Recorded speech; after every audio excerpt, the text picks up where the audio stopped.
Hey guys, gals, and Legionnaires, Rycon here, and welcome to behind the scenes of Rycon Roleplays, something that I hope will be a little different, and it's kind of as a celebration of reaching 20,000 Legionnaires just recently. Now I'm going to be taking all of you on a behind the scenes look of an episode of Leon's Tale, probably one of the more popular series on the channel. So after an initial kind of setup video, I'll be taking you through the production of it and then eventually the post-production process as well, following all the way to the upload until it reaches out across the interwebs towards you all. So without further ado, let's get started. Alright, let's dive into this. Starting off with my monitors. So I'm running a 2-monitor setup, one horizontal and one vertical. The horizontal being my primary monitor. My primary is a Samsung LED 4K screen with a 60Hz refresh rate. Unfortunately, don't get to use a 4K resolution so much when I'm gaming, but it's great when it comes to editing. My second monitor, which I'm running in a vertical configuration, is an AOC monitor, capable of standard Full HD. Carrying on with outputs, the next up is headphones. Now this is the Razer Kraken. Now I've found them to be both comfortable and really good when it comes to sound. After a good few years of use, the only damage that I've come across is in the air cup. The protective lining peels away slightly and it can be a little bit uncomfortable, but all in all, it still works fine. Now getting into the inputs. First thing I have to show you is an Xbox 360 controller. Weird, I know. It's wireless, but it's what I use to record all of my cinematics, as I will display later on in the video. I find it to be a great tool for controlling cameras and being able to give you those smooth camera movements that you can't really get with a mouse. Carrying on with inputs is my major input device, the G502 Proteus Core gaming mouse from Logitech. I've gone for a number of mice in my time, and this one just seems to work well for me. The weight, number of buttons I have available to me, and all in all, the mouse click itself isn't obnoxiously loud, which is really good when you're recording audio. And with that said, it's the same reason I'm using the keyboard I'm using now, just a standard Dell keyboard. I need those key presses to be as quiet as possible, so a fancy mechanical gaming keyboard is just gonna rat-a-tat-tat all over the audio. This keyboard in particular I actually found in a bin at work. And so I decided to get my recycle on and put it to use, and well, it's been giving life to all of those characters in game ever since. Okay, next up is audio input, and the first device of interest I have to show you guys is the Xenix Q502 USB mixer from Behringer. This gives me a great level of control over my initial audio and does allow me to use XLR microphones.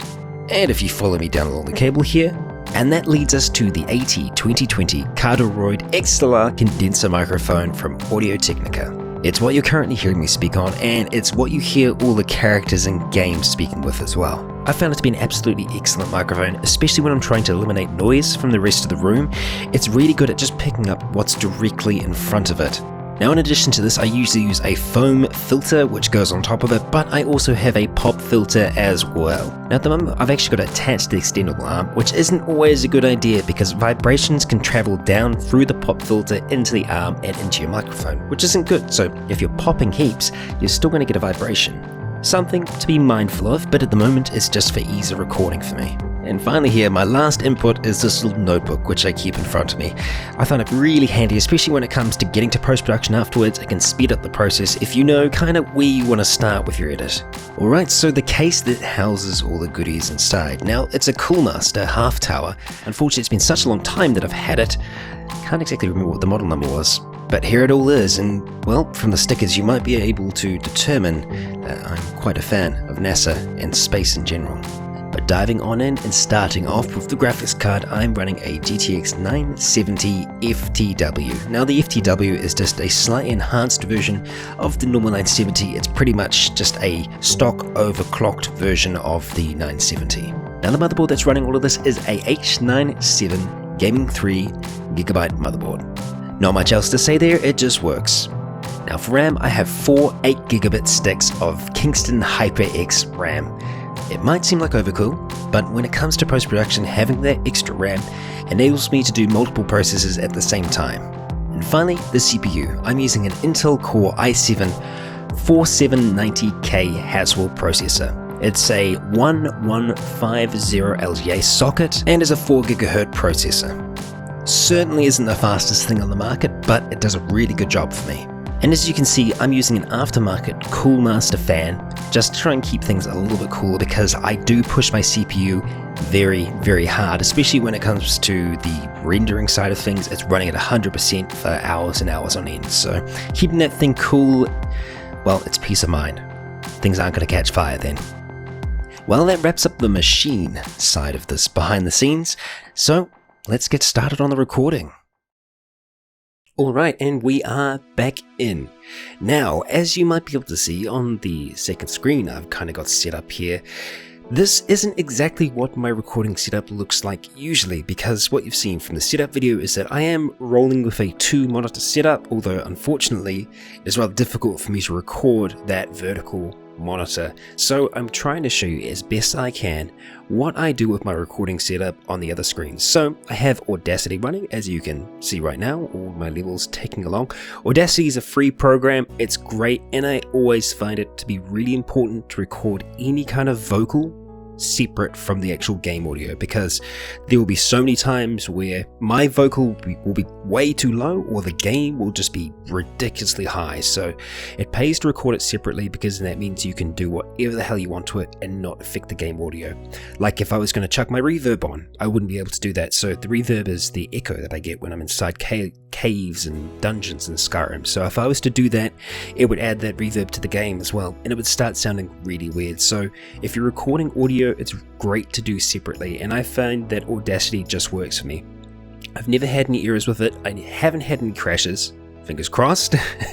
Been doing this for almost 3 years now, and we haven't had any issues with that yet.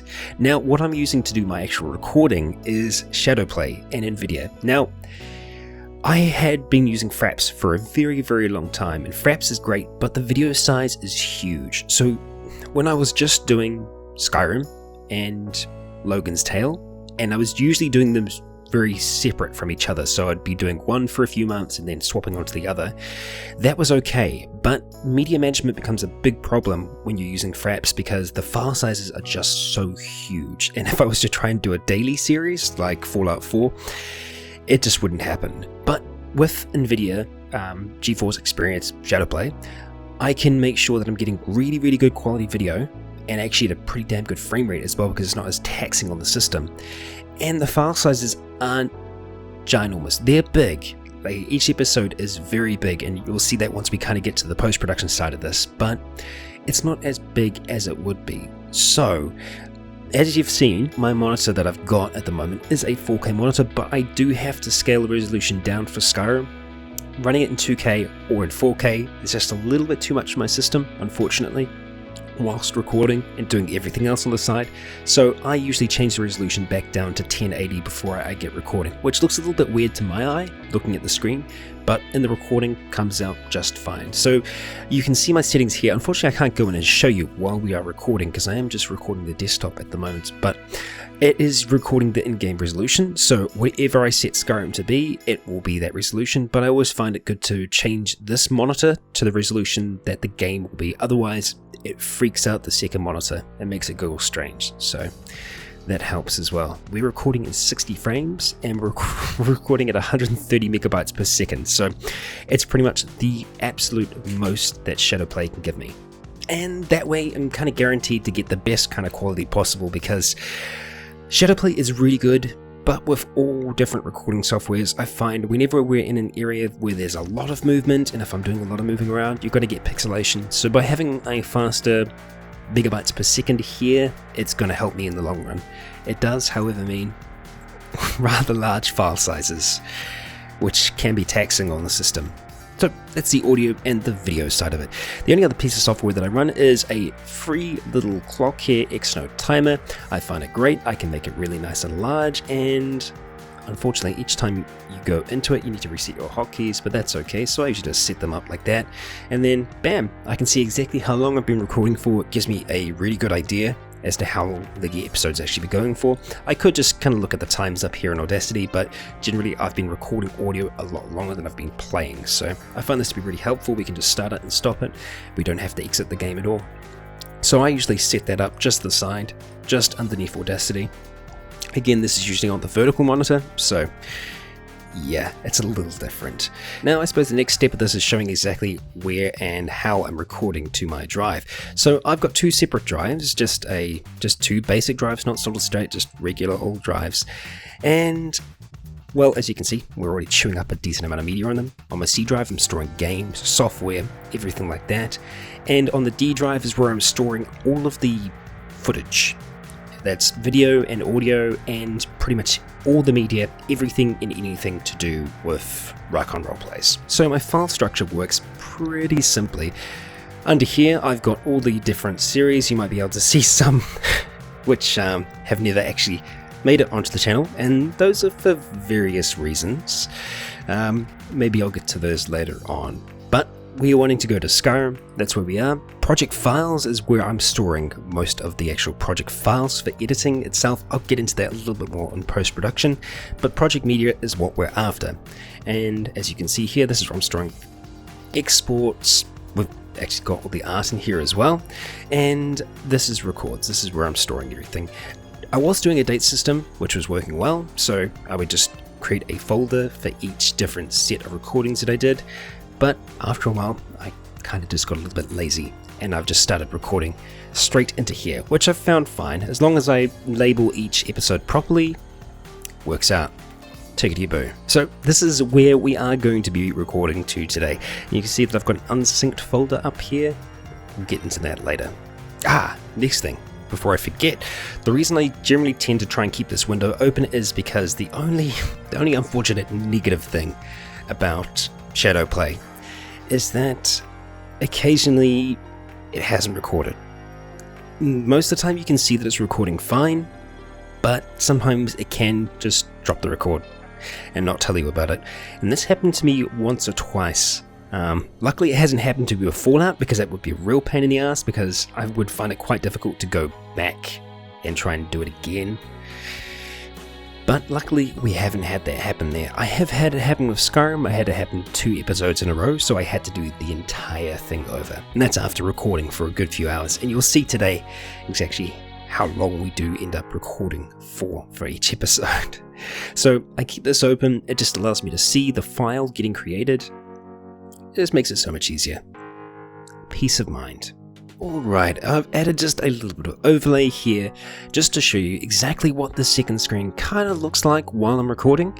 I hope that kind of gives you an idea of the setup. The Sparko cam in the background I don't usually have going, but that's what I'm using to record my camera at the moment. Very useful piece of software, unfortunately rather expensive. So that's all the initial setup done. Next step for me is opening up Steam, getting it going. Alright, Steam is up and running. Now I'm going to come over here and do this, because if I don't, then I'm going to get messages while I'm playing, and it doesn't quite work for Leon. Leon doesn't tend to get messages on his little phone in game, so we turn that off and I end up closing that back down, and we are going to be using this launcher down here, which is the Skyrim Script Extender launcher, which is necessary for a huge amount of mods. So this is where I'm going to leave this part of the section, and I'll join you all in game.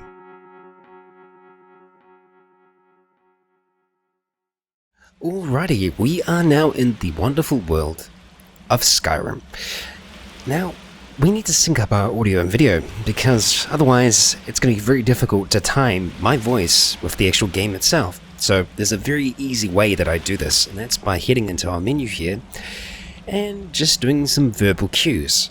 3, 2, 1, click. Now on the click you can see this little arrow here juts back, so it's really, really helpful. 3, 2, 1, click. 3, 2, 1, click.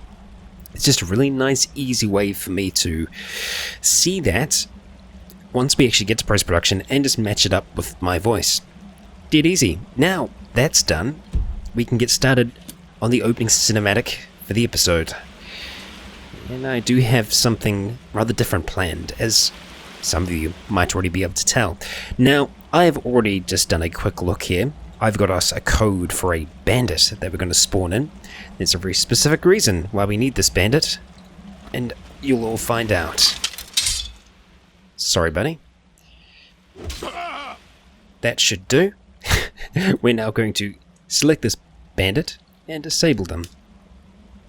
No, I tried to deable them. So instead we're going to try and disable. Bam! Great.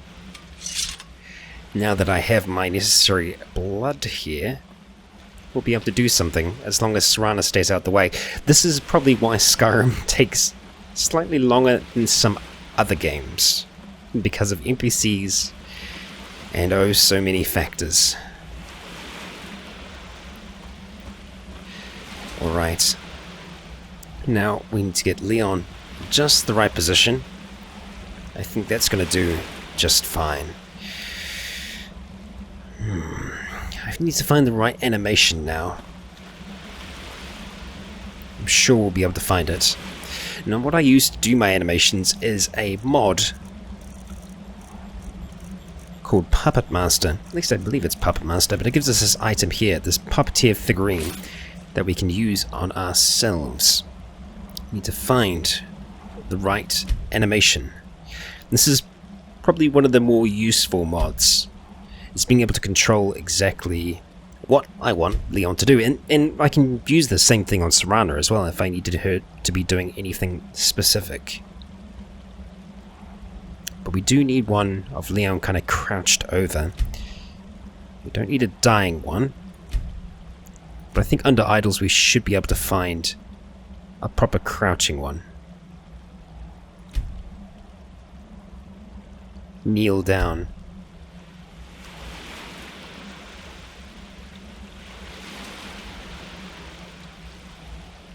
Yeah, that kind of works for us.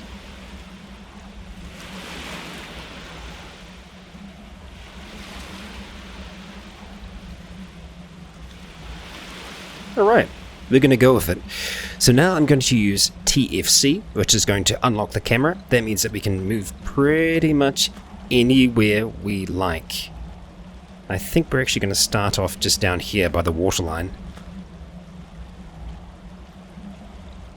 We're going to use FOV, which is going to allow us to change our field of view. I like to have a slightly tighter field of view sometimes on these. I'm going to see if we can pick something off from there.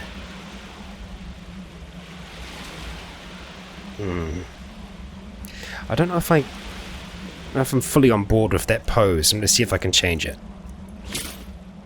Get something better. Kneel down is almost right, but it's not quite there. But I think that might be the best that we can do.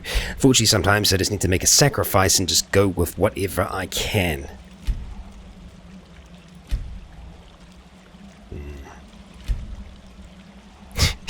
There's some weird ones in here.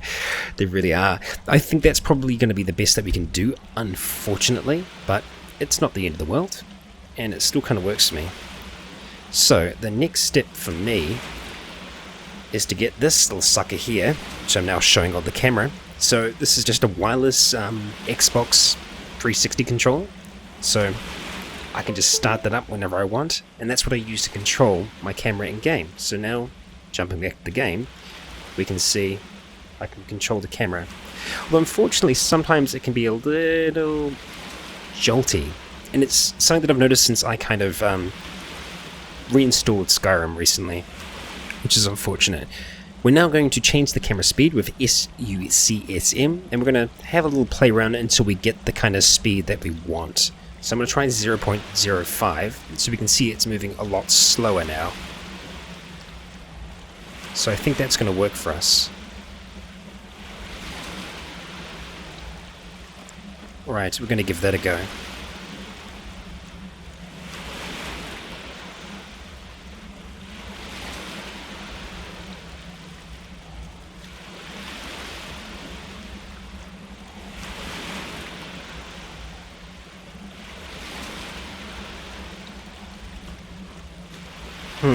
See that little glitching? It's unfortunate. I haven't been able to get rid of it yet, which is frustrating. We'll see if we can do away with it. What I'm doing now is I'm just actually practicing the camera move to see if I can get what I'm after. But that kind of jolting just isn't working for me, so we're probably just gonna have to go with like a straight move of some kind. So that means that we're probably going to have to speed ourselves up a little bit here. So to do that, we just come into here, just change our speed. And that feels a little bit better. Okay.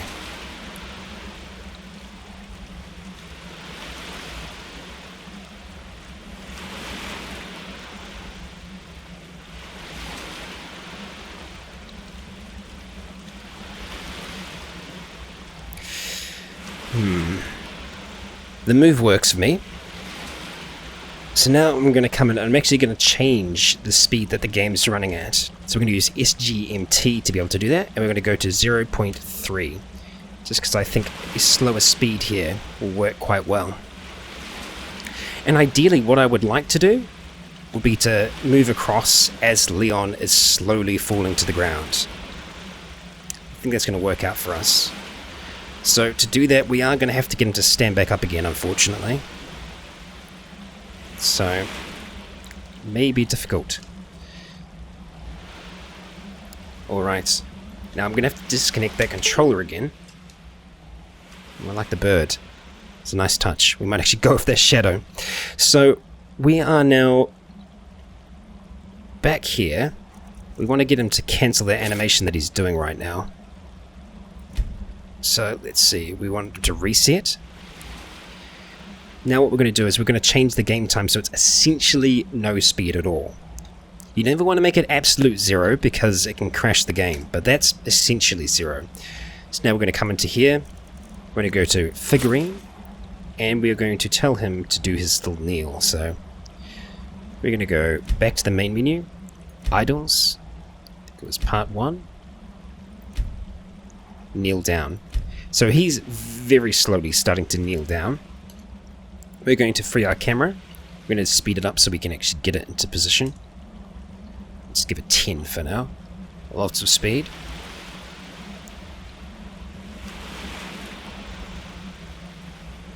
And we're getting that strange strobing because we have actually pretty much frozen the game. But now we're going to come back into here. We're going to change the game time to maybe, let's go 0.2. So now very slowly Leon will be falling to the ground. That's what we want to see. Our poor hero is in trouble. He just doesn't know exactly how much trouble yet. Now I usually record the voice at the same time, but because it's a little bit of a complex camera move, I'm going to record it just afterwards. Oh. And see, that's the problem with me of doing too much talking and this at the same time. We're going to change our speed again. There we go.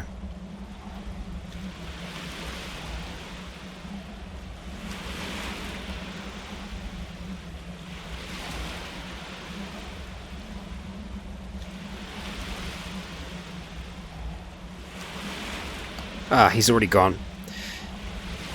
Drat and darn. So I think we might actually just go for a stationary camera on this one because it's seeming to be a little bit more difficult than I thought to pull off. Now I am actually trying to open up the menu, but because we're going in slow motion, it is taking a long time, so... Oh, no, it's because I have my controller on. All the troubles we face. Alright.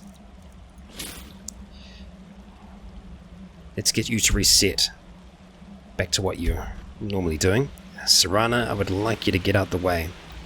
Actually, her being there might work for us. We'll see. So, let's set that time up again. We can actually just hit up to go back to what we want. So let's change it to... Yeah, there we go. Open up this. And we'll go to the kneel down. And we need to speed ourselves up again. Ah, drat. That was SGMT 10. Oh, darn. These are the struggles I go through. Let's reset you, my friend. Good. Now let's go back. Nice and slow. It's an unfortunate thing where they look so similar.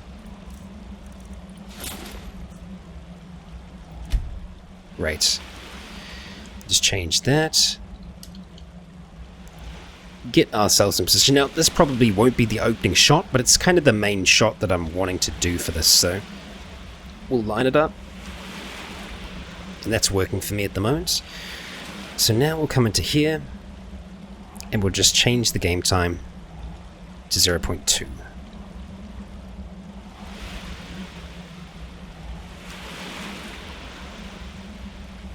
Now the only problem is that Leon's actually walked too far forward, because I've been doing this bit by bit, so we're going to have to change that again. Sometimes these cinematics can take quite a long time to pull off. Let's see if I can get him to jump back up. There we go. Now hopefully the stars will align for us this time. There we go. And we'll get you to kneel down, my friend.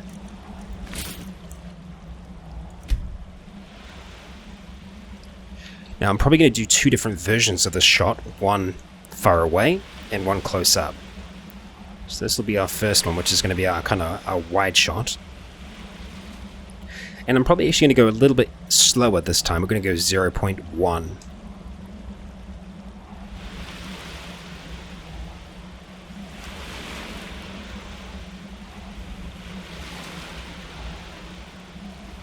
Nice, and that worked out for me.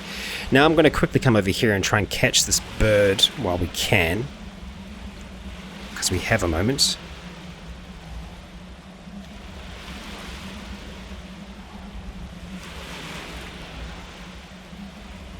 Yeah, not 100% happy with that. Here it comes. Darn this bird. Being difficult. Looks like he's coming back around.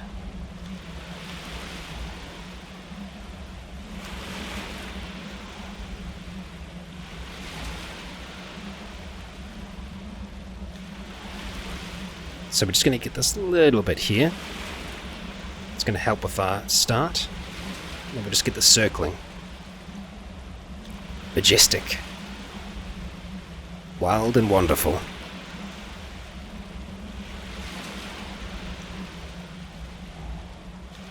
See if he goes right past the sun there. Excellent. And I usually end up just letting it roll for a little bit longer, but we had a little bit of a glitch there. Sometimes running in slow motion, strange things can happen like that. And we want to make sure that we get a good view of Leon, kind of dropping down into this position from up above. I actually kind of like that. We'll stick with that for a second or two before I reset him. Okay, alright. Looks like we can actually use this from here, so we'll attempt to do just that.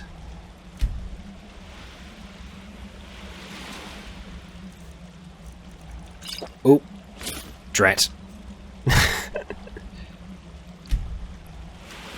And now he's green.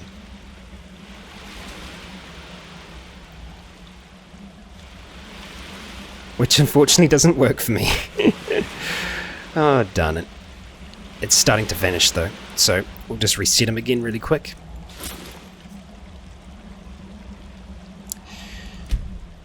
And reset. Thank you, Leon. Been very obliging today.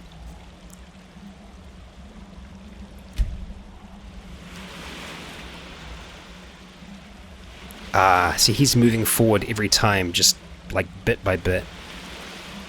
So we need to actually move back ever so slightly to be able to get what we want.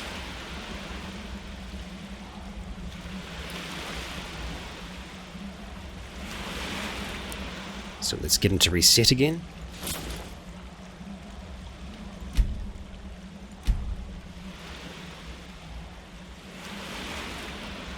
And we should be able to get him. Hopefully this is the one. Unfortunately, we don't have the birds anymore. Well, I like the sound, actually.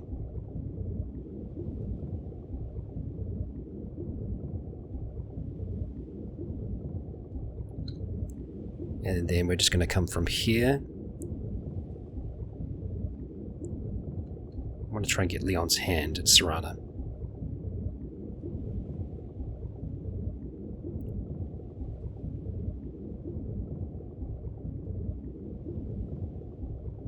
Yeah, so for complicated ones like this, I tend to try and get as much of the visual as I can beforehand and then come back and do the video, the voiceover afterwards.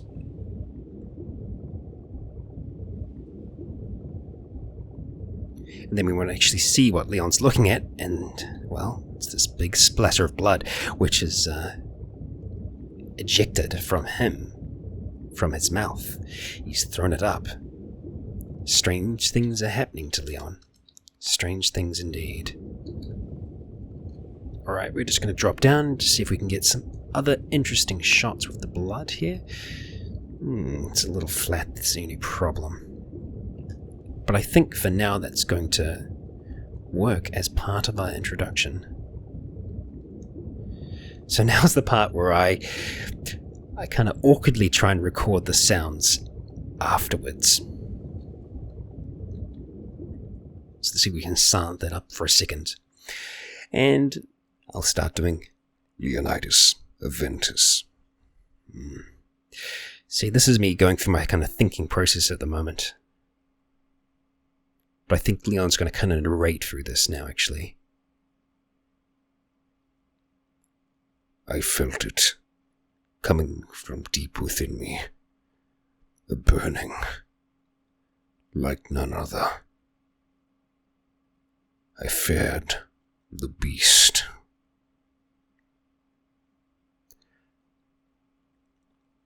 I feared the beast was fighting once more for freedom. But no.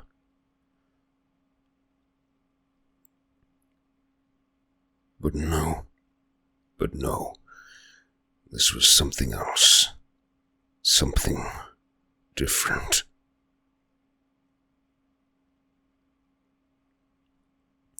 Blood.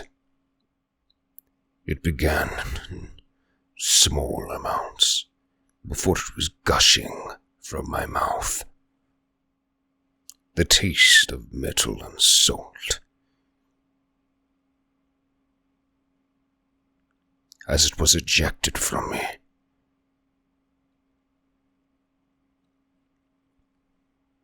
Steaming upon these cold shores. Steaming upon these cold shores. I believe Serana was just as shocked as myself. I've never had a reaction such as this, and I began to wonder if the beast was reacting violently to this place.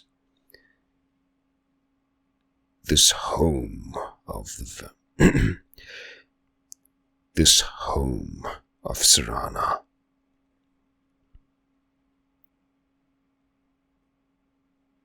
I could not but I could not falter. I could afford no setback. I had a chance, and a small one at that, to gain valuable intelligence for the Dawn Guard. Intelligence, I do not see. Intelligence, I do not see them otherwise gathering. And so, I must gather myself and find my strength.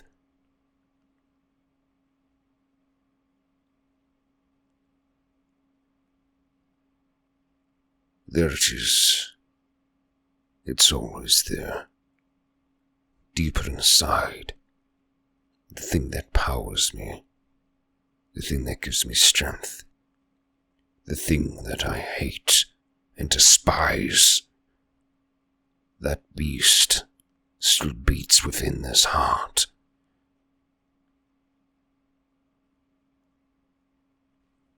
Okay, So, that's our dialogue done for this. Now, I did say a little bit more than I was probably initially wanting to, so we're going to pick up a few more pieces of footage. Namely, a little bit of breath and examination going on by Leon. I'm actually kind of enjoying the glitched underwater sound as well. It's kind of working for me.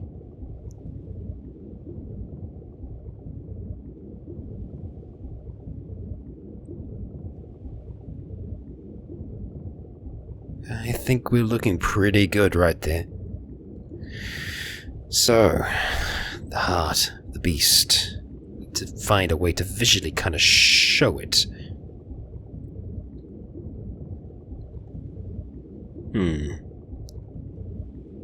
Yeah, we're going to go with that. We're just going to go for a slow pull out from here. So, we're going to slow it down. Make it nice and slow. That might be, yeah, it's still too fast. It's surprising how fast the camera actually moves in this, so I'm going to go right down.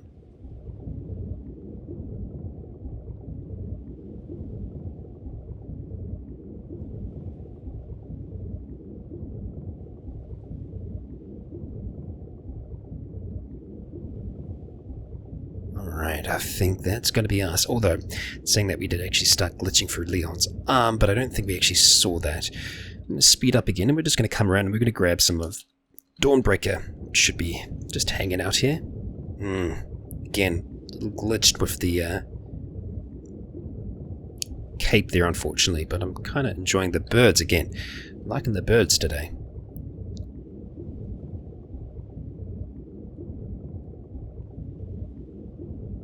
So I'm just going to get some artistic shots of these birds flying by, and then I think we'll actually go up with the birds for a little bit and kind of get a bird's eye view of the area. Okay, let's jump on up, fly on up to these birds. Actually, we're going to need to get a little bit of speed to do that. Now, unfortunately, the birds aren't super high res. I mean, they're not bad. Actually, it's a lot better than some of the other ones I've seen. Actually, these kind of look like vampiric birds, which I'm not surprised. So we're going to see if we can slow them right down, because we want to try and get everything else in the background out of focus. So to do that, we're going to drop the time even more. So we're going to go to 0.1, and that's still way too fast, surprisingly. So let's go 0.05. That's a bit better. Now, I don't seem to be able to focus on these birds, unfortunately. Oh, we can. It's just a very specific angle, so we're going to need to slow it right down. Let's see if we can just get the right angle. There we go.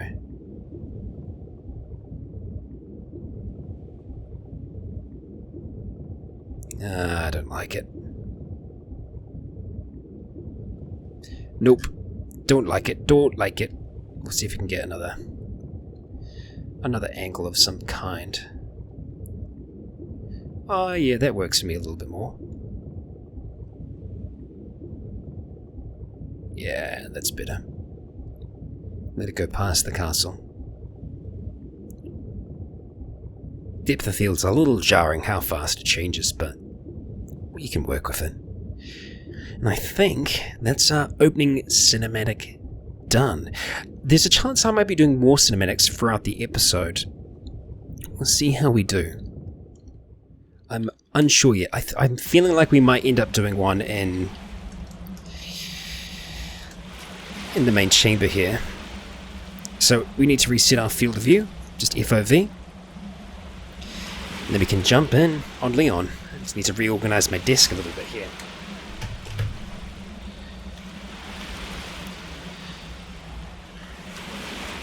To make sure my sensitivity is kind of the best for us. It's still a little fast, unfortunately. Not a whole lot I can do about that. Here we go.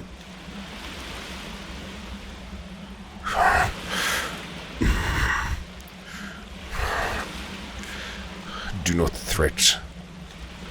This is no concern of yours.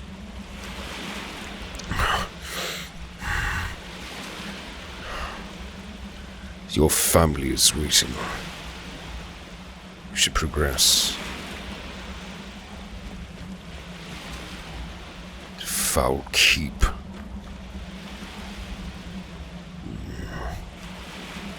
I can only hope these statues of yours do not come alive. I would like warning first.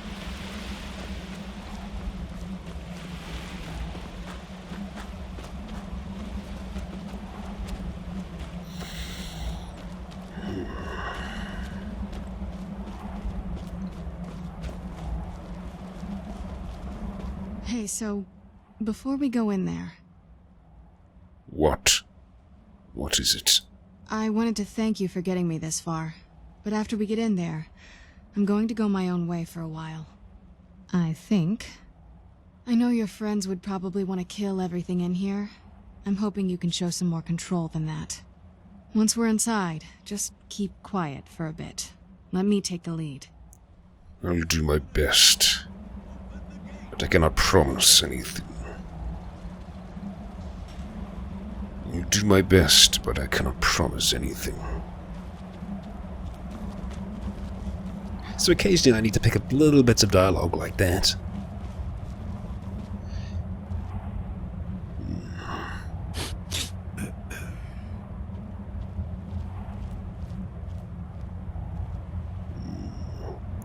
Does not seem to be a vampire. Good day.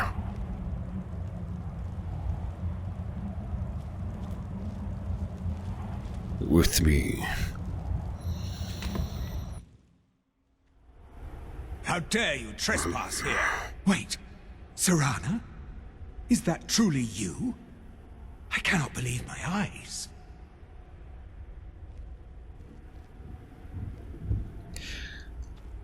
My lord, everyone! Serana has returned. Oh dear. So, we have a problem. Serana isn't here. Now she is. She took a little while to do the introduction. I can't believe it.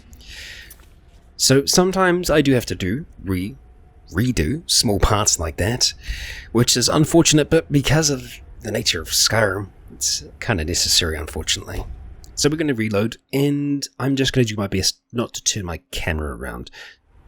How dare you trespass here? Wait, Serana? I am no trespasser. Is that truly you? I cannot believe my eyes. It seems you were expected. My lord, everyone! Serana has returned. I'm putting much trust in you, vampire. If you betray me, you will suffer for it. I'll follow your lead in this. Remain as quiet as I can. But if anything changes... I guess I'm expected. I can't believe it. My long-lost daughter returns at last. By the night. I trust you have my Elder Scroll. After all these years, that's the first thing you asked me? Yes, I have the scroll. She has the scroll. I'm delighted to see you, my daughter. Feasting. I really say the words aloud. Ah, if only your traitor mother were here. They I would let indulge her those watch this hungers. reunion before putting her head on a spike. Now tell me, who is this stranger you have brought into our hall? This is my savior, the one who freed me. For my daughter's safe return, you have my gratitude. Tell me, what is your name? I am no savior. My name is Leonidas Aventus. Who are you? I am Harkon, Lord of this court. Harkon. By now, my daughter would have told you what we are. She has. And I can tell from this exactly what you are. You're vampires and nothing more. Not just vampires. We are among the oldest and most powerful vampires in Skyrim. For centuries we lived here, far from the cares of the world. All that ended when my wife betrayed me and stole away that which I valued most. Oh, boo-hoo. Well, Harkin, we seem to be at something of an impasse. What happens now? You have done me a great service, and now you must be rewarded. There is but one gift I can give that is equal in value to the Elder Scroll and my daughter. I offer you my blood. Take it and you will walk as a lion among sheep. Men will tremble at your approach, and you will never fear death again. A lion. I have no need to be a lion, Harkin. I am already a wolf. Does it surprise you? What if I refuse this gift of yours? Then you will be prey, like all mortals. I will spare your life this once, but you will be banished from this hall. Perhaps you still need convincing. Behold the power! What?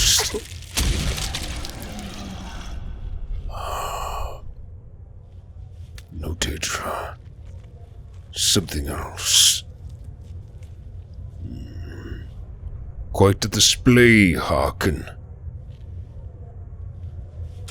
I'm sure you're all very impressed. This is the power that I offer. Now, make your choice. My choice was made long ago. Perhaps not by myself.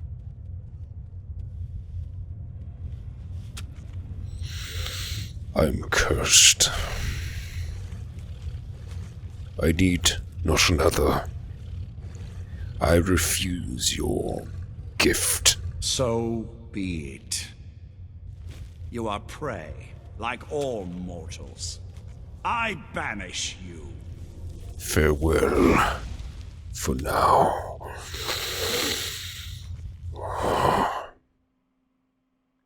And that's our first little scene done. This is quite different for me. Recording this and having this going at the same time. Having these little interludes. What's going to happen to Leonidas next? Where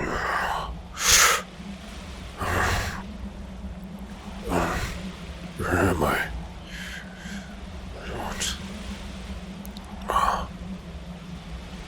Harkin.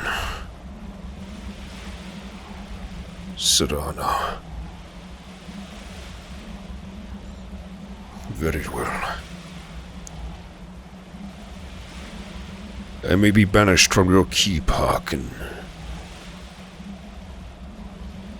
Does that not stop me? But that does not stop me from spying. I feel weak. Weaker than I should. Why?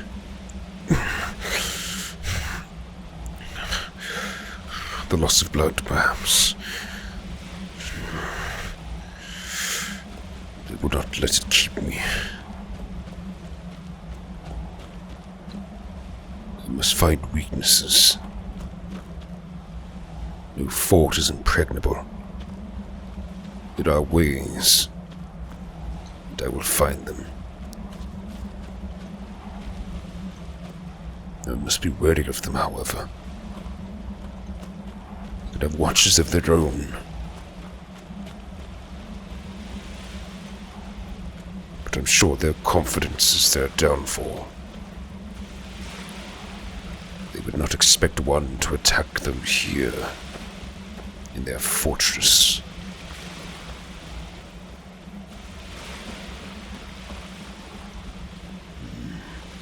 High walls. Not easily scalable. Not without climbing tools of some kind.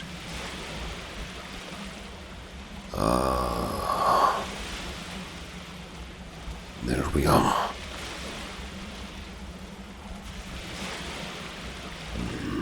Drat. Time to leave, I would think. They have a dock. That I can make use of. I cannot let the spy know. I cannot allow my whereabouts to be known. I cannot allow them to know there is a watcher. I must kill their guard. Ah. Come for me then, Draugr. Very well. Shall be done.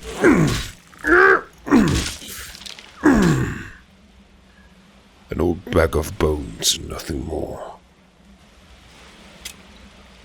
Ah, more of them. Very well. Nothing I can't deal with. I see you.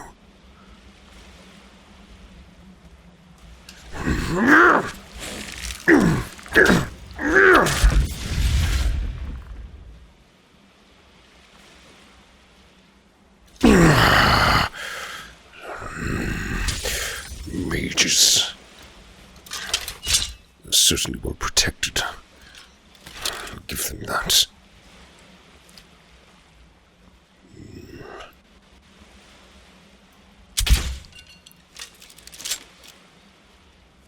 Darn. Doesn't always go to plan. Sometimes we do need to reload. That's one of these instances. Now, I wasn't expecting to use my bow in this episode, so I'm actually going to have to do a strange kind of trick. Obviously, I don't have any way of telling where my crosshair is, but there is a way in which I can do it. It does require me to be somewhat creative, however. So, let's see. We are going to pause the game for a moment. I'm going to chew on a piece of paper, and I'm going to use that to mark exactly where my crosshair is. The trick is trying to stick to the screen, however. It can be rather difficult, and I think this might be the wrong kind of paper to do that. Well, we'll try again. Probably skip this part out and see you all back in game.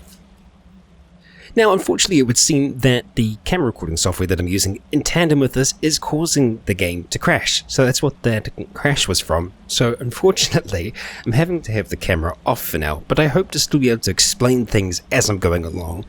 I'm going to dive back in and try and get this scene done.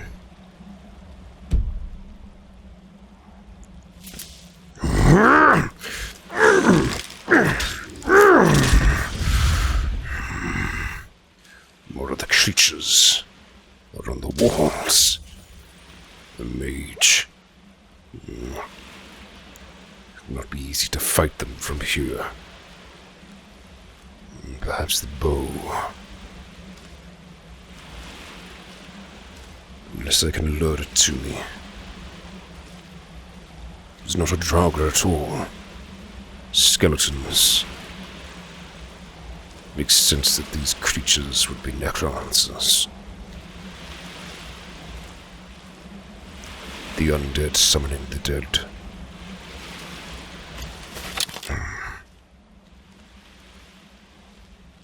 Perhaps I can surprise them. There is a way in. And there are others. An archer. And a mage.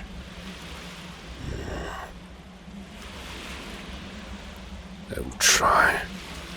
Not be able to damage it from this distance. Not with this weapon.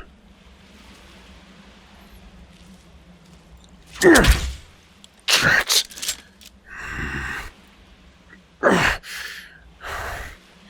Just a flesh wound. Oh, darn.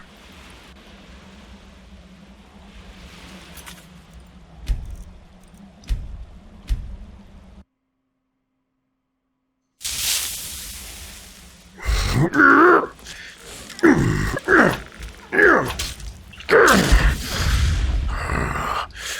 archer. I would not be able to combat it from this distance. I've already spilled blood. And my own. I've learned there is another way. That is enough.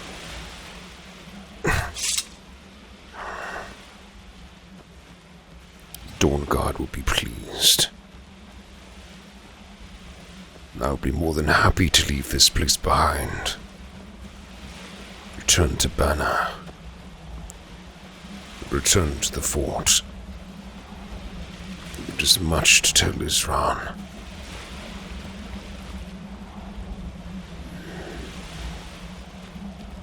There were other humans in there. Slaves. Cattle kept by them. To be feasted upon. Like those poor souls.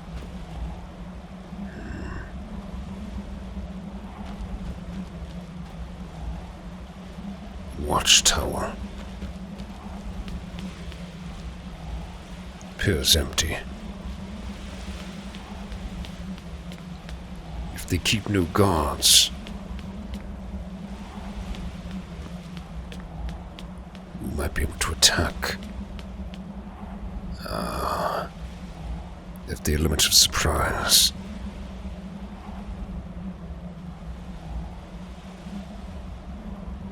This is not the last you will see of me, Harkin. You've banished me for now, but I will return. And I will not be alone. There are others who will come for your head. The lives that have been lost here, of all these years,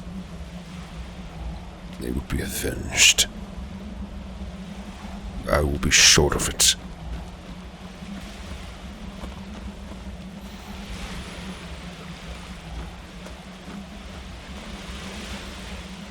Serana. She seemed different. Different from her family. Perhaps it is the separation of time. Or something else altogether.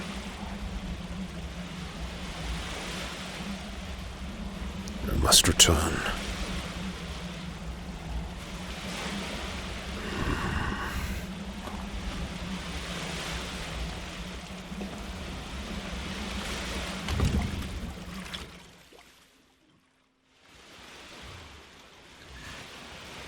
Alright, we're back ashore, and I'm ready to shoot some more cinematics. Namely, Leon jumping onto Banner and getting this ride on. So, if I get close enough, I should still be able to mount Banner. No, we can't. Okay, so the other way we can do this is by starting the action, but obviously slowing down time again, which gives us time to move the camera around. So, that's Leon starting to get onto Banner. The only unfortunate thing is that I can't actually control the camera. There are some times in the game where there's nothing you can do, unfortunately. So we're just going to let him jump on for now. So we can ride separately, which is always very, very handy. But I want to see if we can get a shot of us actually getting onto Banner here. I think we will be able to. It shouldn't change our camera from this direction here. So what we're going to do is we're going to change our field of view again. Come in a little bit closer. And we're going to slow down time. But Banner's going to walk away. Because Banner's good like that. These are the things we deal with. So Banner, you stay there. You be good. And we'll try and hop on you. And that should be slow enough that it looks sufficiently epic as Leon tries to jump on. Although, in saying that, here we go.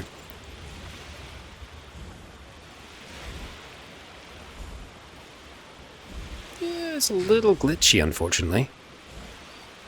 You can see with the kind of camera that we've got here, can make for some pretty sweet shots.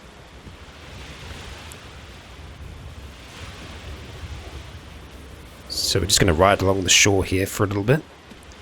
Maybe get a bit of a sprint on. And this is going to be another one of those scenarios where I do the narration after the fact. Just because I'm concentrating on getting the actual actions right. And you know what, we're actually going to jump in and we're just going to change the field of view again. We're going to come really nice and close.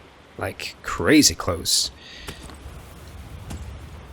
And you can obviously scroll your camera out still a little bit from this point.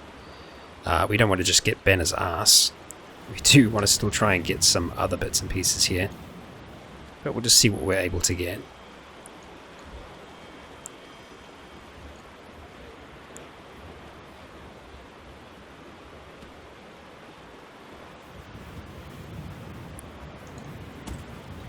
Oh, we're riding into trees, unfortunately.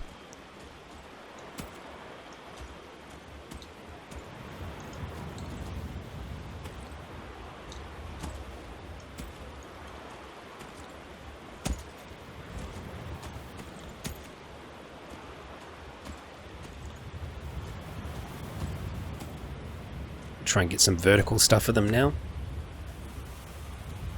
I've actually changed the field of view just slightly. And that's actually quite a bit. It still works for us though.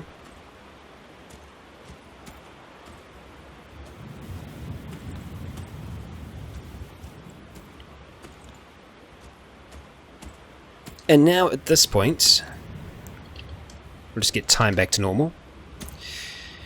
And the field of view back to normal as well. At this point, I would jump into the map. We've got some errors, that's okay though. And we are going to hit TM, which is going to turn off menus. And that gives us a map that's completely devoid of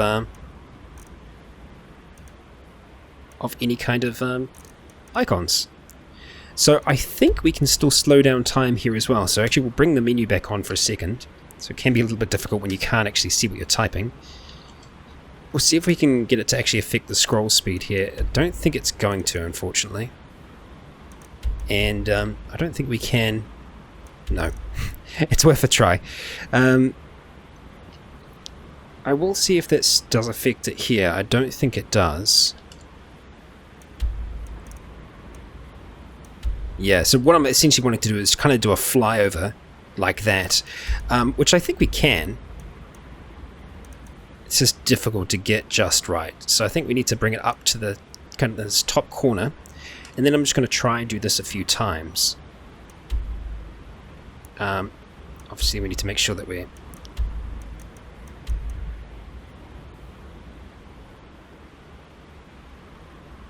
So you can see it kind of worked for us. Not exactly right.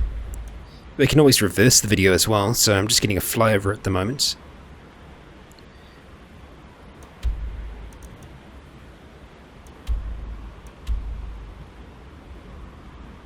You know what?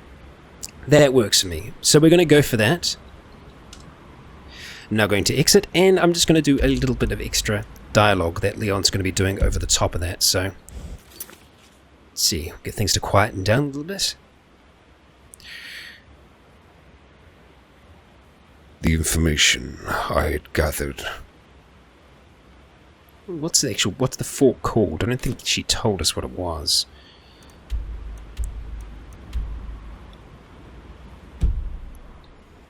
The information I gathered at Wallk would be in... The information I gathered at Wallk would be priceless to the Dawn Guard. So I made all haste on... So I made all haste with Banner, leaving the fort, leaving the castle behind as fast as we could. The more distance I placed between myself and it, the more comfortable I felt. but there was still a sense of unease. There was something stirring within me.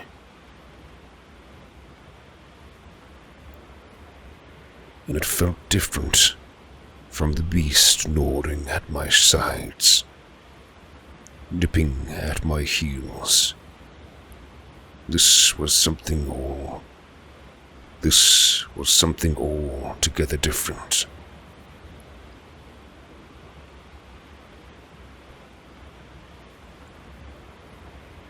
And as we rode, across the breadth of Skyrim,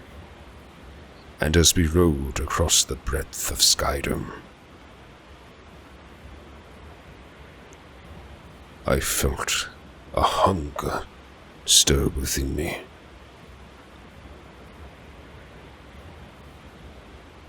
A hunger I've never felt before.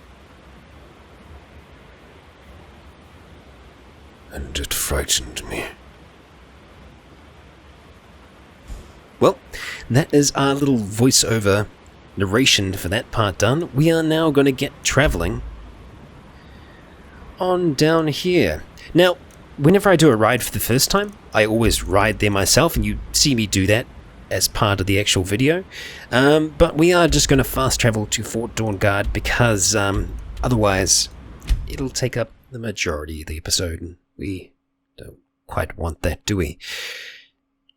I should also mention at this point that I'm playing Dawnguard blind. Like, I've only ever played the very first mission, and that's it. So I'm excited to see what's going to happen, but to be honest, I have no idea what's going on right now. I'm very confused. Apparently, fast traveling didn't quite work properly. No, we're not there at all. We are somewhere else entirely different. So I don't know how that happened. We're going to remove that, and we're going to keep on trying to fast travel there. That was rather strange. Okay, this is really weird. So apparently we can't fast travel there. We're going to fast travel somewhere instead. For some reason, we're just ending up under the ground there, which is rather unusual. We might actually have to start off at the old second home here, which is obviously not going to be part of the story of this episode, but yeah. So these are some of the problems that I do run into playing the game. Like, I've got a lot of mods on. There are a lot of potential problems that can kind of creep up, and well, yeah, it's to be expected. I think that we're going to run into some strange ones, and we still seem to be getting them. So here we go. That's better. So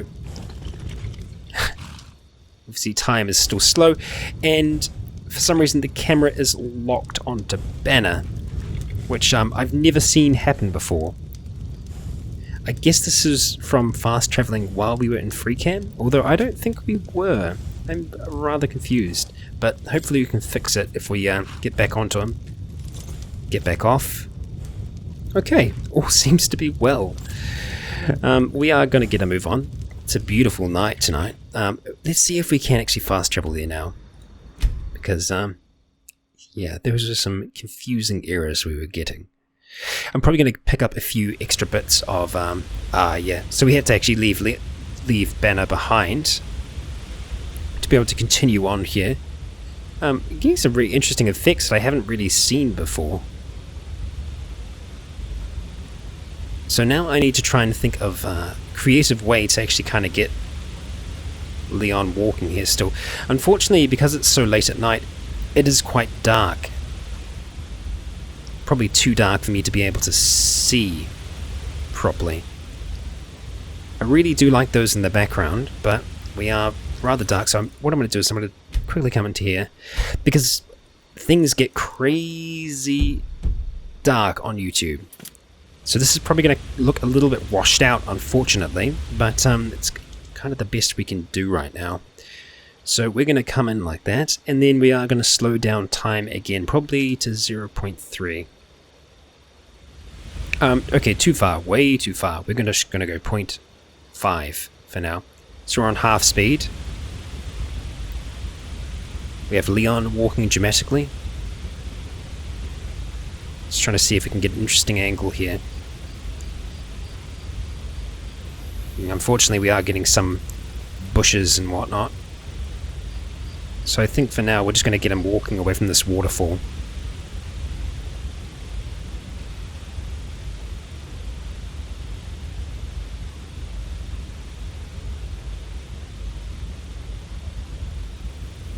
Okay, and we're going to run back very quickly, and we're going to do the same shot, but we're going to do it at a different field of view. So we're going to bring the field of view right in, make it really tight. And I'm kind of hoping to be able to get some more of Leon there, but fortunately we don't seem to be able to. So we're just going to have to make that work. Which it doesn't quite, unfortunately. But this is Skyrim. This is experimentation. It's what we do. This is how I end up getting interesting and creative things, is by trying things out. Actually kind of like that. Although we have to make sure that we're actually going in a straight line.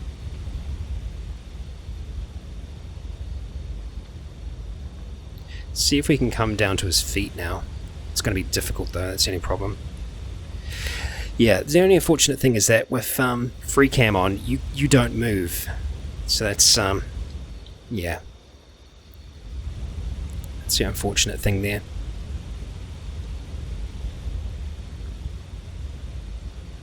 I will try and see if we can pick him up coming around the corner there though, and seeing Fort Dawnguard again. Although it's rather difficult. At the moment, we're going to change that view. Okay, now I can kind of see where I'm going. So it makes it a little bit easier. And we'll just get running for now, so we can actually get a little bit further along the path. Okay, and we're actually going to bring that field of view right out here, I think. I don't want to go crazy, but...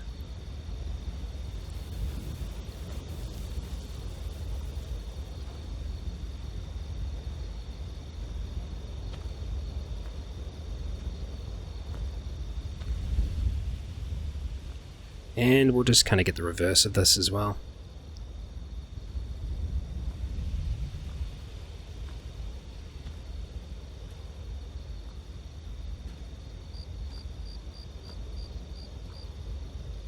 And so here I'm really hoping that this is going to come out okay on YouTube. Sometimes you just can never quite know how something's going to turn out until afterwards. But I feel like we've actually got a sufficient amount to kind of cover that narration, that travel narration that we did. So I'm probably going to stop very soon. As soon as I kind of feel like we're close enough, I think that's what we're going to do. So we're going to jump back in. And we are going to set our field of view back to normal. And we're just going to walk a little bit closer.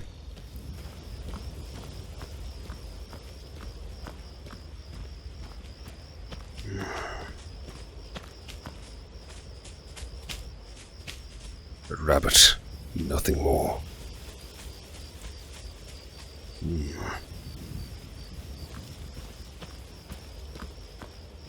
I do not see fires on the walls. Peculiar. I should light the way.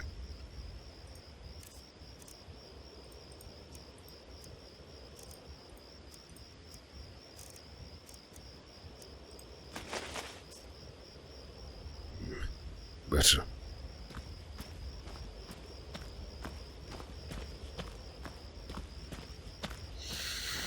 It is good to see the fort once more. The sooner I get this information to Zran, the better. I can only hope he is growing the ranks here. For there were many vampires lurking in that castle. He'll be leading an army. Much more than I can offer him. It's quiet. I do not blame them for wanting to be out on a night such as this. Those creatures stalking the woods.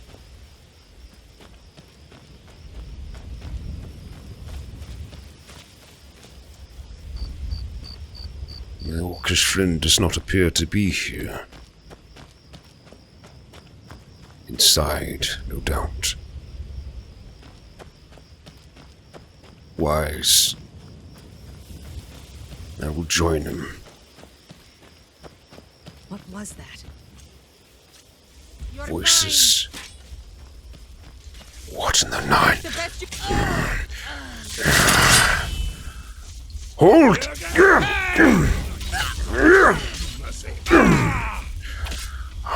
This.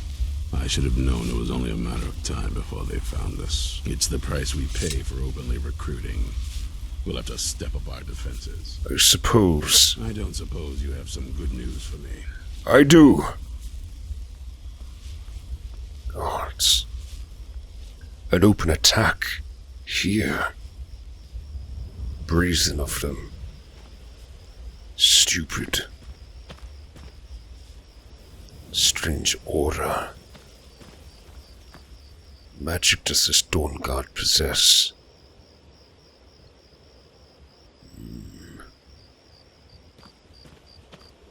That shield. Strong magic.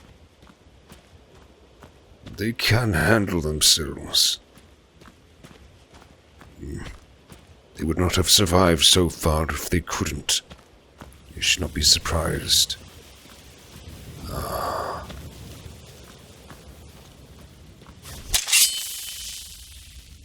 I bring you their blood on my blade. But I bring news also.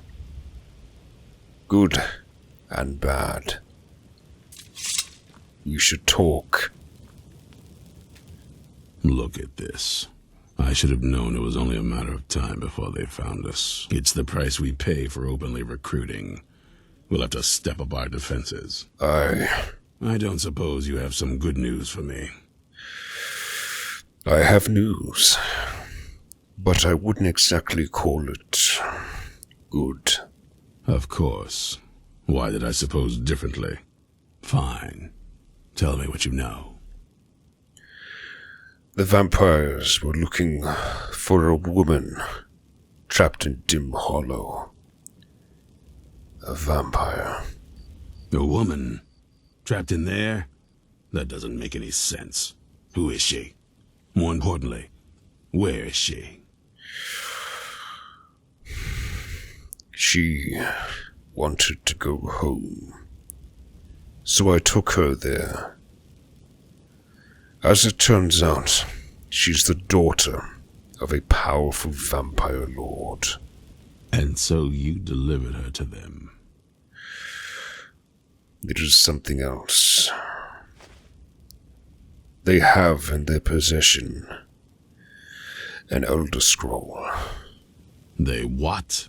And you didn't stop them? You didn't secure the scroll? I did not have a chance. I have need of that scroll also, for other reasons. I should not discuss them now. There were many of them. I gathered what information I could. I was lucky to make it out of there alive. Right. So they have this woman and an Elder Scroll. By the Divines. This couldn't get much worse. No. This is more than you and I can handle. We have to do something, Isran. There is something we can do. We can fight back. Well, of course we do. I'm old, not stupid. We're just going to need some help. If they're bold enough to attack us here, then this may be bigger than I thought. I have good men here, but there are people I've met and worked with over the years. We need their skills, their talents, if we're going to survive this. If you can find them, we might have a chance. A recruiter, then. I have judged such men and women before in my time. I have judged such women and men before in my time. I was a captain in another life. Where can I find the people we need? Right to the point, aren't you? I like that. Not like those fools in the Order. We should keep it small. Too many people and we'll draw unwanted attention to ourselves. I see. I think we'll want Serene Gerard. Breton girl, whip smart and good with tinkering. Fascination with the Dwemer. Weapons in particular. Last I knew, she was out in the Reach, convinced she was about to find the biggest dwarven ruins yet. And do you believe she'll help us? Might need a little convincing, but she should. You'll also want to find Gunmar. Big brute of a Nord. Hates vampires almost as much as I do. Got it into his head years back that his experience with animals would help. Trolls in particular, from what I hear. Trolls? Last I knew, he was out scouring Skyrim for more beasts to tame. Bring the two of them back here, and we can get started on coming up with a plan. I see. Very well. I thank you, Isran. In my time at this castle, I managed to see much. We have others to discuss. We should retire for the evening. Keep your eyes open. My time spent in this castle, I saw much. I have more to share with you. We should retire for the evening. Perhaps you can share more names with me.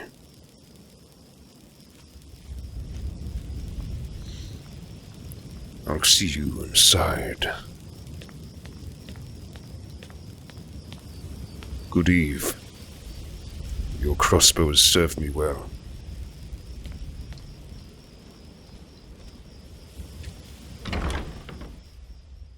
And that, guys and gals, is pretty much where we're going to wrap up the episode. Obviously, I'm sure you're all aware that we usually do a cinematic at the end, so I will be doing just that. It's probably going to be a bit of a short one for this one, though. I feel like Leon summed that up pretty well, so we're probably just going to be popping outside and shooting some footage of the lovely sky out back. I will be popping in my controller again for this, though. Just makes it a little bit more easier to control the camera. I'm hoping to be able to get to the bottom of this strange error that I've been having with the camera shuddering slightly. It's rather unusual.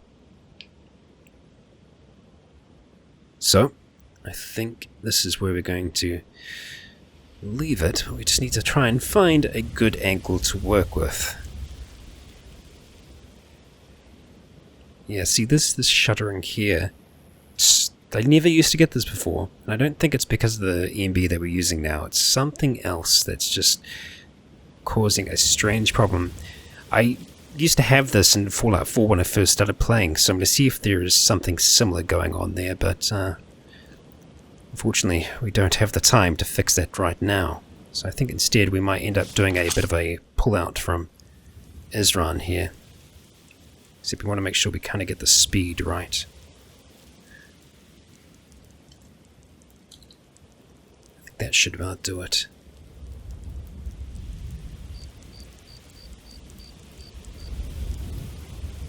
Oh, damn it. And we had a light die during this. Just a little unfortunate. You know what? We're actually going to do a pull out from this here. It is very dark, however, which is, again, a problem for YouTube, but yeah, let's have to try and live with it for now, I think.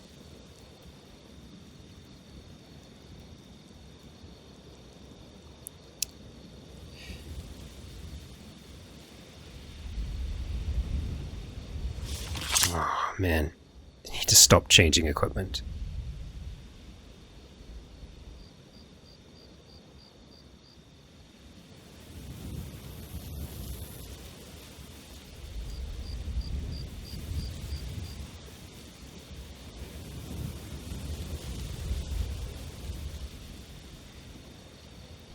And we are actually going to do a little bit of narration over this. I've just thought of some.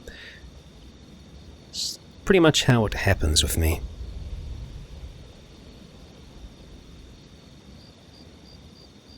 Alright, let's grab that now. And so, the vampires had brought the fight to the Dawn Guard. And so, the vampires had brought the fight. And so, the vampires had brought the fight to the men and women of the Dawn Guard. Now that the threat was on their doorstep, they truly knew. Now that the threat was upon their doorstep, tensions were escalating.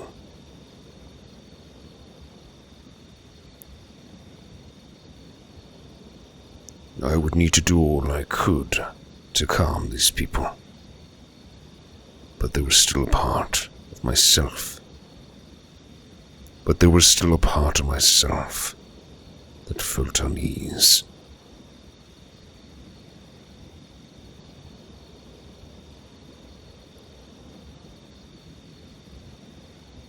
I could feel something still within me. Something that frightened me. And I think we're actually going to get one other last shot. See if we can get something here. We're going to fire up the controller again. Let's see, what do we got? Yeah, let's get a bit of a turn. See, this is the other strange thing about this camera problem, is that it only seems to affect it when it's around lighting. So it might be a strange kind of lighting error, because obviously look at us up the sky here, everything is fine. But as soon as it kind of gets down towards the ground, that's where things get messy. Actually heading underground there.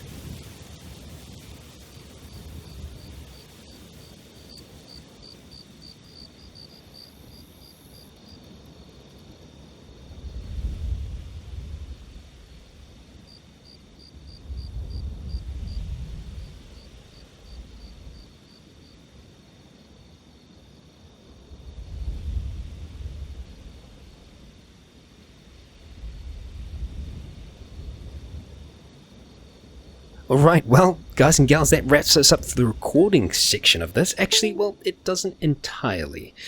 There's something else I'm going to be showing you, but I'm going to have to stop recording to do that. We'll see you all very soon. Alrighty, guys and gals, welcome to the post-production section of the behind the scenes. Now, as you might be able to tell from the change of shirt and looking slightly different, this is a few days after I did the initial record. That's usually the case because there's usually not enough time in the day for me to do the record and get the editing done at the same time. And I've had a lot of work recently, so it has made it a little bit more difficult, but we're going to jump in and I'm going to show you the process I go through. So you can see, first of all, I have this little tool open here, Handbrake. Now, I haven't always used Handbrake, and Handbrake is used for re-encoding files. And the reason I am using it now is because Shadowplay records a variable frame rate. Now, most things do. You can lock the frame rate on some of them, like Fraps, and there are a few other recording tools that you can use to do that. But because I'm using Shadowplay, it means the frame rate's variable. So while it's recording, it's shifting a lot. So it won't just be recording at 60 frames all the time. It's going to be going, as it goes. It's going to go up, down, left, right, all over. So there can be a problem when we get it into editing. So I'm using Adobe Premiere Pro, the Creative Cloud version, and the problem can be your audio and your video will shift its sync. So after you've been watching for a while, you might notice that the sync isn't quite there, it's not quite right, and it's not because the footage is shifted or anything like that, it's because the audio frames and the video frames just don't sync up properly, because your timeline isn't a variable timeline. It'll be a 60 frames per second timeline in this case. Actually for Skyrim, actually it is. It's 60 frames for Skyrim at the moment. We did do a shift recently. So for me to be able to make sure that everything is going to stay in sync, I have to use this tool here. Now, it does add another step to the post-production process, so it can be a little frustrating, but I get it done all the same. And it just means then that I don't have to worry about watching for sync as the video's going. But as some of you might be able to tell from some of the videos, it doesn't matter how hard you try, even when playing the game, in Bethesda games, the mouth doesn't quite often sync up to the voice, which is it's a strange one. It's not due to lag, it's just something there in the code. Sometimes it just doesn't look right. So I'll show you the basic kind of settings that I have for Handbrake. So you can see we have a whole heap of files in here. Essentially what I would usually do, this is for Fallout 4, but I'll show it for Skyrim instead. Why not? That's what we're here for. So if I jump into Skyrim, I have got rid of quite a few of the files recently, but we can see I've got quite a few here titled 53, 53.2. Those are the breaks that we had in between there. So I have a folder called Unsynced. What I would do is I would just select the Unsynced folder, except I'm going to save, so we're actually going to set the source. Off to a good start already. So we're going to open up this, we're going to go back into Skyrim, and I'm going to select my unsynced folder, which is where I shift all the records to. Now it's going to scan all those titles. There's 6 videos in there at the moment. We aren't going to do all of these. I'm just going to show you what settings I kind of run for them, because I don't want to lose any quality whatsoever. And what I will generally do is have this encode just going overnight, because when you're re-encoding footage a number of times, you're going to lose quality. Doesn't matter how hard you try, you're going to lose quality. And so I want to make sure that we're losing the least amount possible. So if we're having a look at the picture, everything is still going to be the same there, but the main thing we want to watch out for is that with our audio, that it's going to be encoding at the right bitrate, which it isn't at the moment. So I've just got this as my using. So as long as I put a big exclamation part next to it, I know that it's the one for me to use. So I want to make sure that our bitrate is right, but more importantly, when we come into video, I also want to make sure here that we are setting this to a constant frame rate. This is the whole reason that we're re-encoding this. And I have it turned up to the highest kind of quality possible. And now that does mean that the encoding can take a very long time, but it's worth it for me, because when we're bringing it into Premiere, we've already done one encode, and then exporting it out for YouTube, it's going to be another encode, and then once it's actually on YouTube itself, that video then gets processed, so that's another encoding process again. So there's a lot of re-encoding going on, so for us to get the best kind of quality possible, we want to make sure that we start off with the best kind of quality we possibly can. So I chuck it up to max, I get it in a queue, and I just let it go. Thankfully, I have already done that, otherwise it can take quite a long time, and I'm not going to let you sit here and watch that, because that's just boring. So what we're going to do is I'm going to go and open up Premiere now, which is already open down here. Now, like I said before, I'm using Creative Cloud. I find it's really easy for me. I just pay a subscription service per month. That means as soon as there's an update,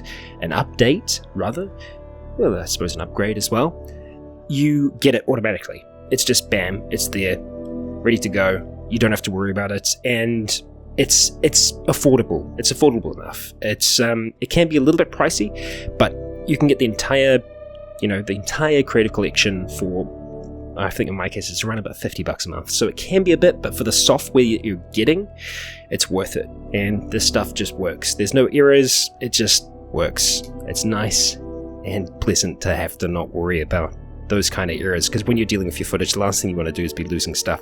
So we are now in Premiere Pro. We can see that I have my sequence open here. This is for episode 54, which was the last episode that we were on. So first thing I'm going to want to do is import my new footage, and I just have to see exactly where I'm keeping all my files at the moment. A lot of the stuff is offline because I have replaced them, so I think I'm going to go with this folder here. We are going to import, and we're going to import from Skyrim. Now, I'm not going to show the entire process here. I'm going to get us kicked off, and then I think I'm going to do a bit of a time lapse of sorts until we're finished, because this will take a good few hours, and I don't want this behind the scenes to end up being that long, because it's just going to be painful. So we can see here that episode 55 is the episode that we are currently on, I believe is correct. Yes it is. Okay, so we are going to grab episode 55. I'm going to select all of these clips here, which are the ones that have already been re-encoded, and I'm going to grab the audio as well. Great, and then open. And that's going to start importing. It doesn't take too long to import. best thing to do is just let it sit there and do all of its encoding. Once it actually gets in, you'll see it doing that down the bottom here. Just let it get done, because sometimes if you do start trying to play with it right away, you can mess up the audio. It's only happened a few times before, so just sit, let it be, and then we can get into editing itself. Now, I won't go into the detail, like I said, of everything here, but just looking at the previous timeline, you can kind of see how I lay things out. There isn't any kind of major trick to how I do my editing, it's just patience and time, really. That's the main thing. And beyond that, editing is something that you just pick up over time. It's a feeling that you get. It's a hard one to teach, really. But I hope that from this you'll be able to kind of see the process that I'm using, and just gain another level of insight. So I'm going to cut the video now, we're going to jump into the time lapse, and we're going to see this thing getting made and coming to life.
Alright, so we have reached the end of the edit. Now if I've done this right, there should have been some time code running down the bottom of the screen to try and give you an idea of how long that editing session went for. So if it's there, I did it right. If it's not, it was too difficult to do, unfortunately.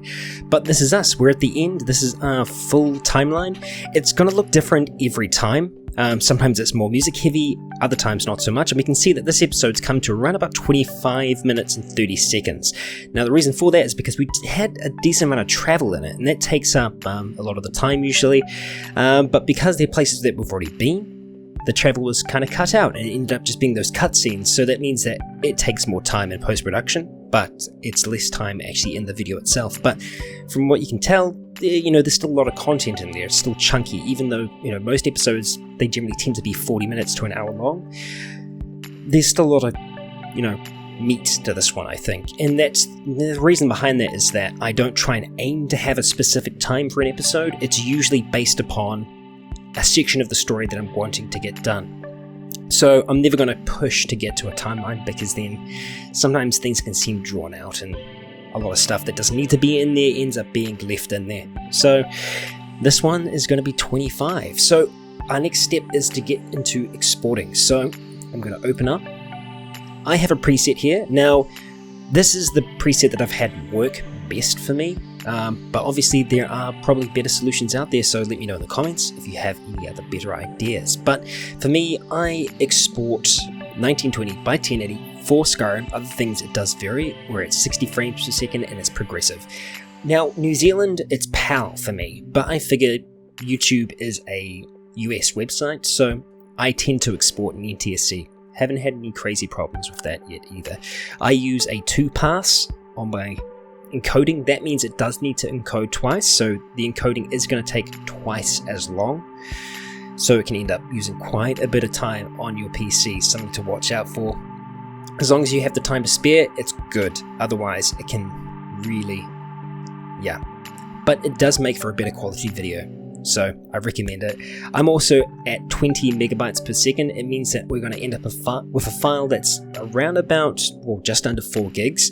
Again, that varies, but I've found that 20 is, well, it's a good balance for me in terms of getting good quality video and not having something that's huge on my hard drive and doesn't take a ridiculous amount of time to encode, but it still does take quite a while to encode, unfortunately. Now, there are some good features that you get with Premiere Pro and the media encoder, which is you can publish straight onto YouTube, although unfortunately it doesn't work. It just doesn't work for me. Never has. It'd be a great feature. If I could get it to work, it'd be amazing, but for some reason it just always fails. And I think it might be because my videos are generally longer in terms of YouTube videos, so that might be one of the reasons it fails, but at the moment I just haven't got it working. So I'm going to start trying to talk to the Adobe support staff about it to see if they have any solutions, but yeah, it'd be handy. It'd be really good if I could get it working. So one day, hopefully, we might get that going. But this is pretty much everything that I have ticked. Never really changes. I'd say it probably only changes if I were to do something like RimWorld or Cataclysm. The megabytes per second, it doesn't have to be that extreme then. I can usually bring that down, make it a little bit lower. But generally what I'll tend to do is then queue the video, and that's going to open up Adobe Media Encoder. That means that I can close or continue editing in Premiere Pro at the same time. It's obviously going to be a bit taxing on your system to do both at the same time, but generally I tend to like to just leave this closed when I'm encoding and just walk away and let it encode. Okay, this is new, but no, we don't want to do any of that right now. But yeah, this is essentially it. I will just hit play, or you don't actually start it, and it will start its encoding process. Now, the encoding time for these varies greatly. It can take up to an hour, sometimes 4 hours. For my Fallout 4 videos, at the moment they're taking about 3 hours to encode, and that's because of doing that, that second pass afterwards to encode. So it can end up taking quite a long time. But this is it. This is pretty much the end of the process here. I don't think I'm going to come back afterwards. As we can see here, it hasn't given me a estimated time yet. I'm hoping to be able to get at least that to show you guys. But yeah, this is actually, yeah, well, here we can see it's going to go down from 6 hours. It's not exactly going to be 6 hours, but it does take a long time. And so I guess this can show that even for one of my shorter style videos in terms of Skyrim, it still does take quite a long time to get out there. And that's the thing, is that I like to take my time. I don't like to rush them, because as soon as it starts getting rushed, that's when the quality drops and it just ends up bad. But it's been interesting doing this process, and also not just being Leon the entire time for the behind the scenes. Yeah. So I don't think a face cam would ever work for it, unfortunately. But I hope this has been enjoyable and insightful, and maybe you learned something. Let me know. But this is going to wrap us up for behind the scenes of Rycon Roleplays. I really hope you've enjoyed it. I've enjoyed making it. It's been good fun. It's been very, very different, especially for a Skyrim video.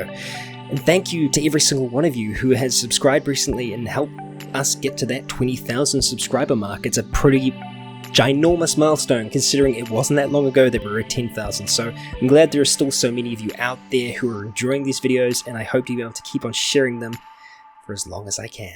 Well, you all know how it goes. I've been Rycon, you have all been awesome, and until next time, stay tuned. I'm gonna go get me a drink.